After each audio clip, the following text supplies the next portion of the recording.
Assalamualaikum warahmatullahi wabarakatuh. Waalaikumsalam warahmatullahi wabarakatuh. Bagaimana kabarnya Pak Samsul pagi ini? Alhamdulillah baik dan sehat Pak Mus.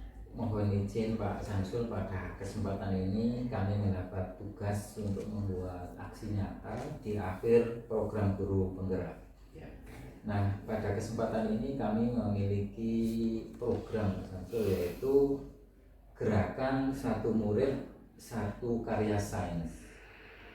Nah, program ini dilatar belakangi yang pertama kami melihat di rapor pendidikan SMA 3, di mana kemampuan literasi dan kemampuan numerasi dari anak-anak ini masih tergolong rendah gitu, sehingga kami berusaha bagaimana untuk meningkatkan minat baca anak.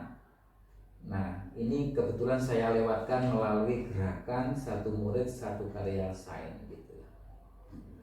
Nah, di samping itu Pak Samsul, jadi di samping kami melangkah ini berdasarkan rapot pendidikan SMA 3, kami juga berharap bahwa nanti anak-anak ini memiliki karya, sehingga dengan karya itu mereka bisa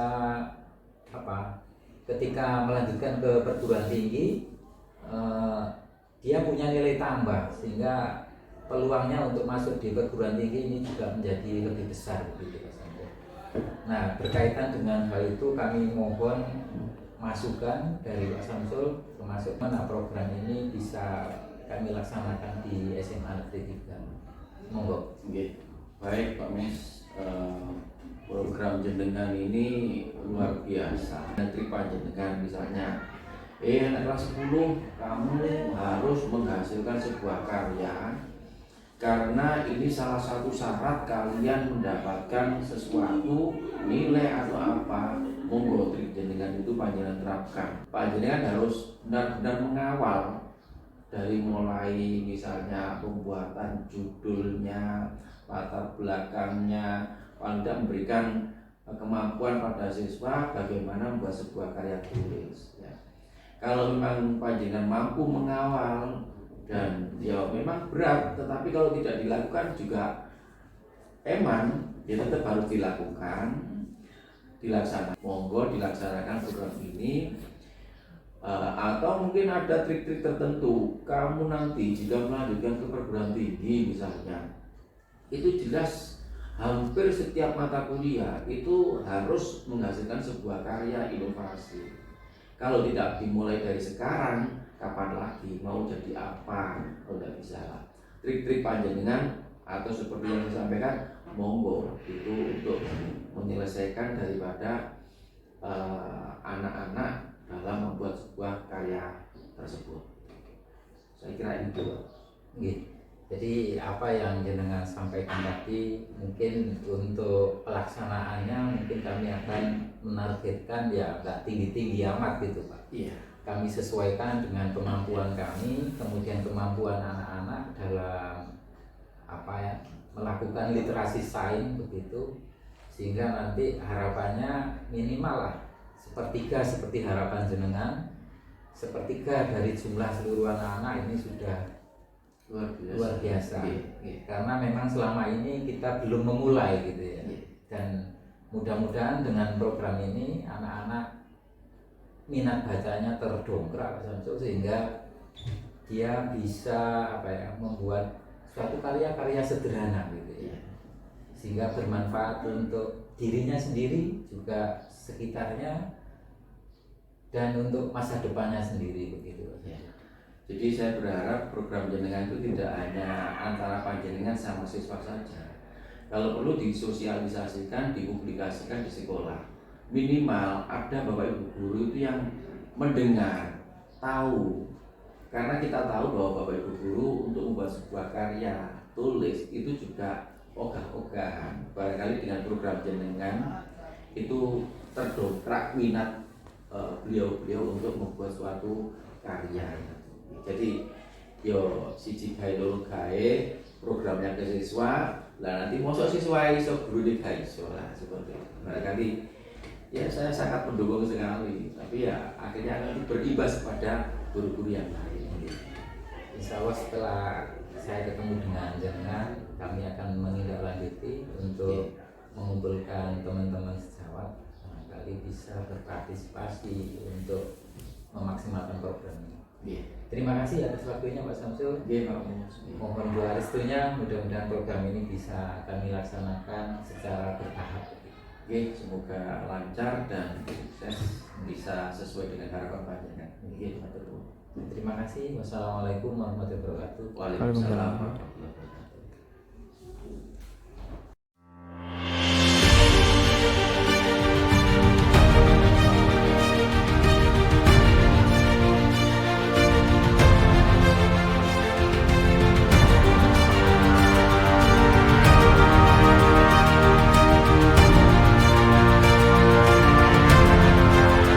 Assalamualaikum warahmatullahi wabarakatuh.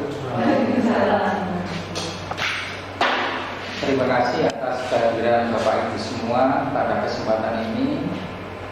Jadi kebetulan kami sebagai guru penggerak itu dapat tugas untuk membuat aksi nyata. Program yang saya coba gali di SMA 3 itu adalah saya mengambil suatu judul yaitu gerakan satu murid satu karya sains sederhana. Nah, saya coba mendeskripsikan gerakan satu murid satu karya sains sederhana ini merupakan saya masukkan pada program kurikuler yang ditujukan nanti untuk satu memperkuat program intrakurikuler, yang kedua memperkuat ekstrakurikuler, terutama yang terkait dengan TIP. Nah, karya sains sederhana yang saya maksud itu adalah memang betul-betul produk yang sederhana. Harapan saya siswa benar-benar bisa melakukan gitu ya. Kemudian kenapa saya mengambil program ini? Yang pertama saya lihat itu dari nilai rapot SMA 3, dari hasil kemarin asesmen nasional itu ternyata kemampuan literasi anak-anak kita itu hanya sampai 2,4 dari skala 4. Kemudian kemampuan numerasinya itu 1,99. Jadi lumayan rendah gitu ya. Kemudian di awal-awal itu kita sudah memprogramkan. Jadi 15 menit sebelum KBM masuk itu kita sediakan sebetulnya. Tapi ternyata selama ini memang nggak jalan begitu. Jadi ini latar belakang saya mengapa saya mengangkat ini. Tujuannya yang pertama adalah menumbuhkan budaya literasi dan numerasi. Yang kedua memfasilitasi murid biar dia bisa berkontribusi dalam pemecahan masalah yang ada di lingkungan sekitar. Kemudian satu murid satu karya itu selama 3 tahun ya satu saja itu. Jadi nanti kelas 10 itu nanti orientasi program ini. Kemudian targetnya anak-anak hanya bisa menentukan kira-kira judul apa yang ingin dia kaji gitu. Kemudian menyusun rencana kira-kira dengan judul seperti ini nanti apa yang harus dia langkah-langkah berikutnya gitu. Kemudian nanti di kelas 11 itu harapannya yang judul dan rencananya tadi sudah disiapkan di kelas 10, kelas 11-nya nanti dieksekusi gitu, dilakukan. Kemudian di kelas 12-nya itu nanti baru dipresentasikan atau dipublikasikan. Nah, harapan saya Pak Isno kapan hari itu pernah kalau bisa SMA 3 buat buku gitu. Nah, harapan saya nanti hasil karya anak satu angkatan itu bisa jadi satu buku. Ya, ini rencana yang kami lakukan. Terus kami mengadopsi dari mana? Jadi saya itu terinspirasi dari SMA Negeri Bali Mandara. Jadi SMA Bali Mandara itu ternyata sudah langganan ya untuk menjadi peserta opsi Olimpiade Penelitian Siswa Indonesia. Bahkan dia juga sudah sering mewakili Indonesia dalam rangka penelitian-penelitian ini. Ternyata kalau saya simak, mereka di SMA Bali itu punya program inovatif, yaitu sekolah berbasis penelitian atau riset. Jadi memang dalam selama dia 3 tahun di sekolah itu diharapkan punya karya yang bisa disumbangkan untuk minimal untuk dirinya sendiri lah. Syukur-syukur kalau karyanya itu melebihi ekspektasi sehingga dia bisa diikutkan lomba-lomba dan sebagainya. Nah, ini yang menginspirasi saya mengapa saya mengambil program ini. Nah, sekarang kami ingin pendapat dari teman-teman, ini sulit tidak dilakukan biasanya. Kemudian nanti setelah ini apa yang harus saya lakukan biar program ini menjadi semacam real gitu ya. Bisa kita lakukan beneran gitu. Monggo. Tadi kelas 10, 11, 12 ya, itu sebenarnya gampang Pak ya. Khusus yang ngajar kelas 10 ya memang program ini dilaksanakan di file dan di ACC guru kelas 10. Nah ini nanti kelas 2 langsung jalan, siapapun yang ngajar di file musik kelas 10 ya. Nah, kelas 3 mana karya tulismu kelas 2 yang sudah jadi, ayo dipublikasikan di kelas 3. Cuma itu aja. Iya. Sudah. Iya. Bisa. Khususnya ini lebih khusus lagi kalau guru bahasa Pak. Ya, guru bahasa. Kelas 10, siapa yang ngajar kelas 10, judul siapkan, mari. Iki lho, dipel sendiri, wis. Iku aja sampai hilang kelas loro iki ditutupno gitu lho. Betul. Nah, ditutupno lah. Kelas loro kan jadi. Kelas 3 ayo publikasi. Jadi setiap siswa punya satu karya. Ya walaupun sederhana misalnya nggak kakek lah 10 halaman atau nggak berapa nggak apa-apa, tapi kan punya. Kelas 10 nggak judul itu harus, terutama kelas 10 judulnya harus sudah sip. Ya. Sip artinya ya berikan anak-anak jangan diberikan batasan itu loh, biarkan berkreasi saja Pak, sakarpe ya Pak gitu. Nanti iya, gitu toh. Jadi kelas 10 kerangka sudah ada. Itu terima kasih. Oke, baik, terima kasih, langsung saja. Yang pertama memang begini Pak Mus, selama ini kan literasi itu memang tidak ada yang mendampingi guru. Ya memang akhirnya anak-anak itu akhirnya mengerjakan tugas yang belum mengerjakan PR gitu ya. Kegiatan itu dilakukan untuk mengerjakan PR. Kemudian yang kedua, kegiatan literasi itu kalau menurut saya tanpa ada goalnya itu saya rasa susah untuk dilakukan, apalagi di anak-anak model yang seperti ini. Jadi memang kalau hanya sekedar ayo rek, misalnya kalian hari ini harus membaca, nah tanpa ada goal yang akan dicapai, misalnya katakanlah seperti yang jenengan tadi sampaikan, untuk membuat sebuah karya ilmiah. Nah tanpa ada tujuan itu saya rasa hanya sekedar membaca, anak-anak akan tidak jelas arah bacanya, tujuannya seperti apa. Kalau tidak ada jurnal Pak, artinya setiap anak di kelas itu sejumlah siswa, jadi setiap hari dia itu mengerjakan apa lagi. Itu ada mungkin parahnya Bapak Ibu guru pendamping pada waktu jam pertama itu. Mungkin itu pandangannya. Ini gimana kalau misalnya saya uploadkan seperti ini, ya nanti kita coba bareng-bareng nyemplung di situ. Monggo Mbak ini. Terima kasih. Bicara masalah literasi itu sama dengan bicara masalah kecerdasan. Kalau dulu mengapa dikatakan banyak anak bodoh itu karena kita dari 9 kecerdasan Indonesia hanya mengenal 1, yaitu anak pintar itu kalau cerdas secara matematika. Sejak kita memahami bahwa jenis kecerdasan itu ada 9, maka terus muncul ada anak yang pandai di bidang bahasa, di bidang seni, olahraga, dan sebagainya. Sama kasusnya dengan literasi. Karena literasi ini kita masih awam, artinya dari literasi itu kan sebenarnya ada 7 Pak. Ada 7 jenis. Nah kalau kita bicara masalah potensi anak-anak, dari 7 jenis itu yang diwadahi hanya baca tulis, ini kelihatan sekali bahwa literasi kita gagal. Tapi kalau kita berbicara masalah global, artinya ke-7 jenis itu kita garap secara terintegrasi, secara bagus seperti itu. Misalkan anak bukan hanya dihadapkan pada baca tulis. Apalagi kalau misalkan saja kita sendiri ya sebagai guru, kalau diminta membaca hal yang tidak kita sukai, itu pasti sulit sekali. Nah, dari pilihan bacaan misalkan novel, kita haruskan anak-anak itu membaca novel. Padahal anak-anak ini potensinya tidak di situ.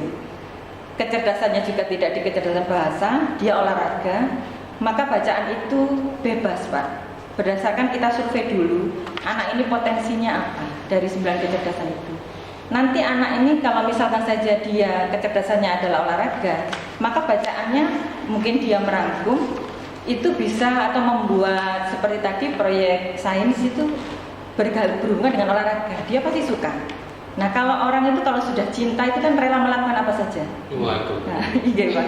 Tapi kalau misalkan saja hanya sekedar ini egosentris kita, harus novel, harus cerpen atau harus puisi. Satu kelas saja di pelajaran bahasa Indonesia itu tidak semuanya menyukai puisi, sehingga hanya hal-hal wajib saja yang dilakukan asal dapat nilai, tidak ada kecintaan. Jadi kalau menurut saya kalau gerakan dari kelas 10 sampai kelas 12 itu bisa terintegrasi semua literasi itu Pak. Mungkin kelas 10 kita pakai literasi baca tulis, oke, karena memang ini masih dasar.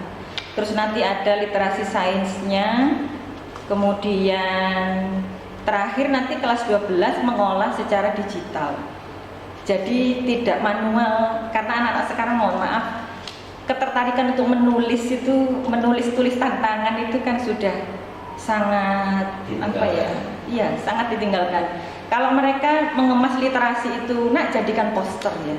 Seperti kita kemarin waktu B5 itu kan anak-anak lebih gregetnya dapat, iya seperti itu. Bahkan di luar ekspektasi kita.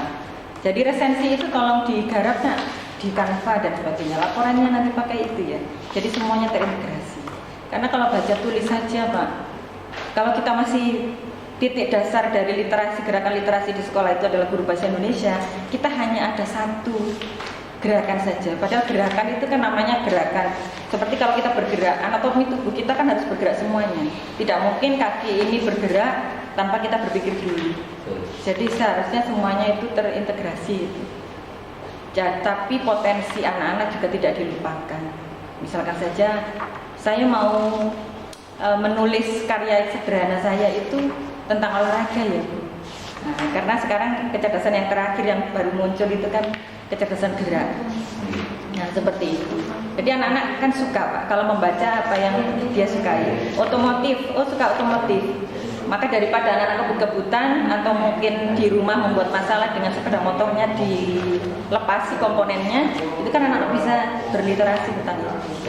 Terakhir nanti kelas 12 bisa ke arah literasi digital, literasi finansial, sehingga hasil produknya malah bisa dijual. Nah, seperti itu. Jadi titik beratnya tidak di baca tulis, tetapi nanti dari kelas 10 sampai kelas 12 7 literasi itu dijalankan semua seperti ini. Kalau menurut saya pribadi,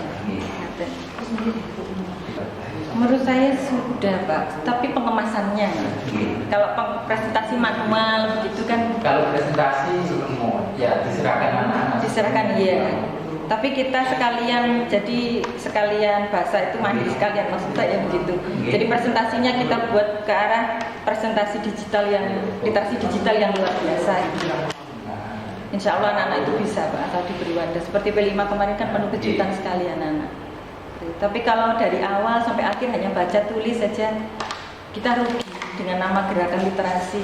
Kan di situ tidak ada gerakan literasi baca tulis, tapi gerakan literasi nasional, sehingga 7 itu seharusnya masuk semuanya seperti itu.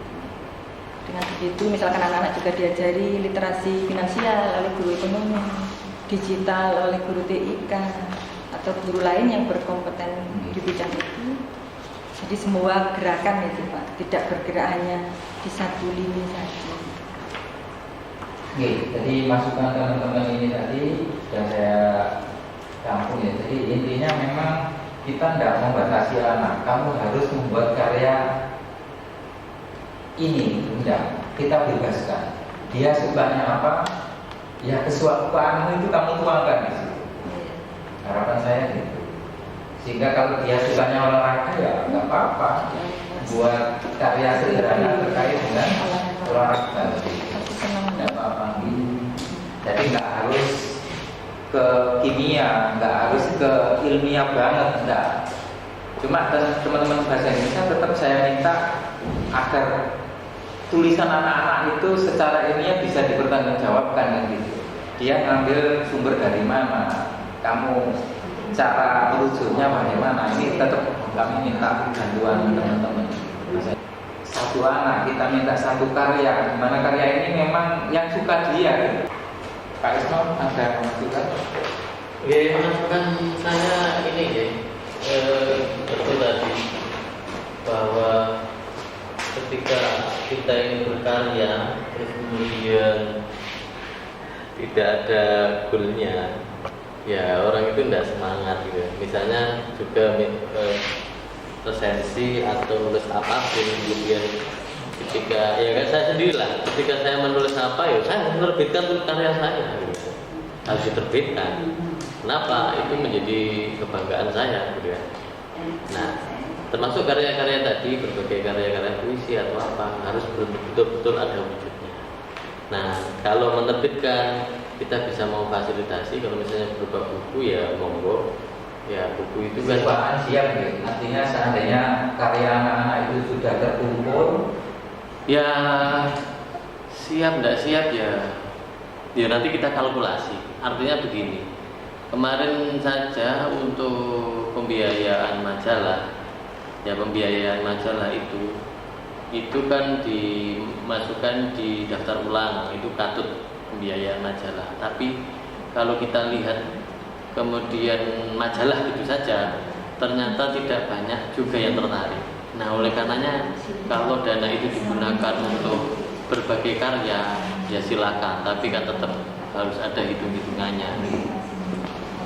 artinya nanti ya kesiswaan mohon dipikirkan. Jadi seandainya karya-karya anak ini sudah terkumpul, nah bisa dengan tidak lanjut bisa dicetak. Kalau dulu tuh siapa tahun berapa ya gitu ya, itu malah dia sendiri yang membiayai. Gitu ya. Iya cerpen kan Bu, Tia itu Bu, Fitria Nur apa ya? Itu kan malah dia membiayai percetakannya sendiri. Terus kemudian dia masarkan. Jadi biar dia itu punya pengalaman ya. Selain menulis juga nanti ngelewat literasi finansial. Iya, ke finansialnya. Dia membagikan sendiri, menjualkan sendiri. Oke, dari apa yang disampaikan teman-teman, insya Allah program ini istilahnya bisa dijalankan dengan rek-rekan seperti ini. Hanya tadi yang kelas 12 presentasinya ditambahi presentasi digital sesuai dengan perkembangan yang ada saat ini. Kalau ini, yang ini menurut saya guru bahasa bisa gitu. Punya, berarti kan nggak butuh ruang khusus kan? Enggak, masuk di jam pelajaran. Iya, masuk jam pelajaran. Tapi itu bisa juga guru ngaper lain bisa. Ya, boleh, ya. Di sejarah itu materi kelas 10 ada penelitian. Terus di sosiologi juga ada penelitian. Yang saya tahu di IPS itu Pak. Berarti ini aslinya pendukungnya banyak. Iya banyak. Jadi aksesnya yang ada banyak. Iya.